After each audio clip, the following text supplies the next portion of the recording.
చాలా మంది షూటింగ్స్ లో నా డైట్ ఏంటి అడుగుతుంటే వాళ్ళకి షేర్ చేస్తుంటాను. ఇప్పుడు కూడా ఇంటర్వ్యూ రిలీజ్ కాలేదు కానీ కమెంట్ లో పడి ఉంటది, గారు మీ డైట్ చెప్పొచ్చు కదండి. డైట్ అంటే ఇదేనండి, కాంప్లెక్స్ కార్బ్స్ అంటే ఏంటంటే రెడ్ రైస్, బ్రౌన్ రైస్ లాంటిదో లేదా కినోవా తింటాను. ఎప్పుడన్నా ఇది మిల్లెట్స్ తింటాను. మిల్లెట్స్ పెద్దగా నాకు ఇంట్రెస్ట్ ఉండదు, టేస్ట్ ఉండదు, కొంచెం రైసే ఇష్టం నాకు. సో కాబట్టి బ్రౌన్ రైస్కో బ్లాక్ రైస్కో అలాగా కొంచెం తక్కువ పెట్టుకుంటాను. తర్వాత ప్రోటీన్ కోసం నేను వెజ్ కాబట్టి ఇది టోఫు కానీ పనీర్ కానీ మష్రూమ్ కొంచెం పెట్టుకుంటాను. రాసుకోండి.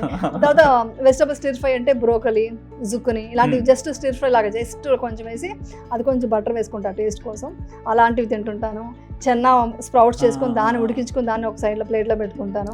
కంపల్సరీ కర్డ్ ఫ్రిడ్జ్లో పెట్టింది కాదు, మా నైట్ పెరుగు తోడబెడితే మధ్యాహ్నమే తింటాను. అంటే ప్రోబయోటిక్ బాగా రావాలంటే ఫ్రిడ్జ్లో పెట్టి అలా తినకుండా అలా తింటాను. ఫ్రూట్స్ ఇంకా నాకు ఫేవరెట్ ఏంటంటే మా అమ్మాయి ఒకటే అంటుంది, ఇది ఎవరికి తెలియదు ఇప్పుడు చెప్తున్నాను, నీకు అడవిలో వదిలేసినా కూడా నేను వదలని ఫుడ్ ఏంటి అని అడిగింది, పూల్ మకానా.